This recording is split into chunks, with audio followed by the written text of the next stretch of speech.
Okay, here's a project today. You know, those weeds, don't care about. But the weeds around this chicken coop, I'm gonna get them out. And since it's been raining for like 3 days, it's gonna be very easy to uproot them and get them out of the way. I'll make a pile, and when they get dry enough, I'll burn them. But we're gonna do that, and I'm gonna work around that tool shed today. So let's just start getting it done. And when you pile it up, you put all the butt ends or the root ends down here, so I can grab this bundle, I can wrap something around it and pull it to where I want to take it to burn it. So don't just throw a big old pile that's all crazy. Keep them all coordinated with all the thorns at the top and all the roots at the bottom. All right, we're getting there. We're starting to do the front. Let's keep going. So here's my handy dandy tools. I got this shovel, I got the rake, I got that shovel, I got my little poker that I still don't know what's called, and I got this broom. I use the broom to push the weeds back. I'm gonna use the poker to dig at the roots a little bit, then I pop it out with a shovel. Hey Winston, where are you going? All right, have fun. Let's get some work done.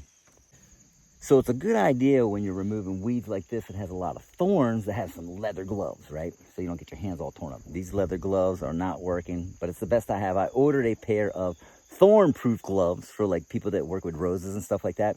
Also, when you're trimming this away, you want to pile it up. Got the front side done, got a side done. Let's keep going.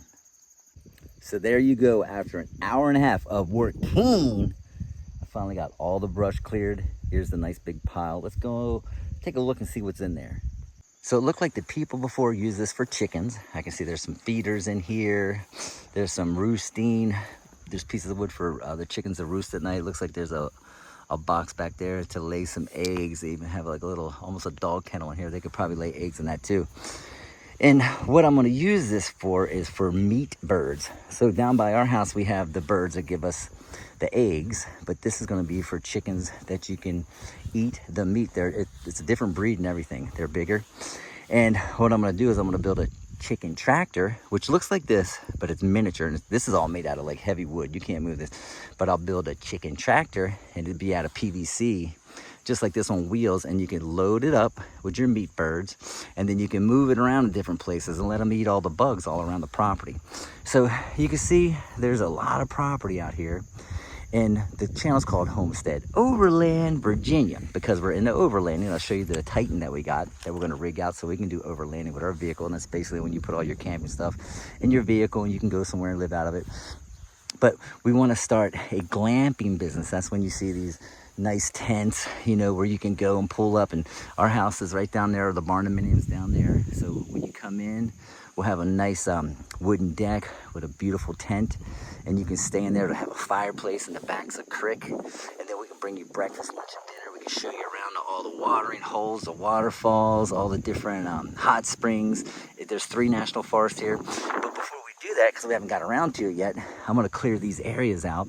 And we're going to invite people that want to do tent camping, or people that are already ready to go for overlanding. You know, you see these Toyotas riding down the road and have their like big shells on the back with the, they have their tents on top, and then they have like their gas tanks hanging off. They're bringing their little refrigerators, all their stuff to go overlanding, so because they can drive right into here, and I can blow all this out over here, weed whack it, make a nice little space, and we can start generating a little bit of income from overlanding and from campers that want to just use tents. And a lot of people think, well, it's getting cold. A lot of people love fall camping. I love fall camping because there's no bugs and it feels nice outside. People even winter camp in the snow. They dig that kind of stuff.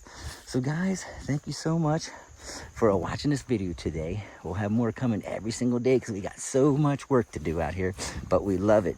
Here's a guy that hasn't really been doing much work today. He just got done playing ball, huh, Branson?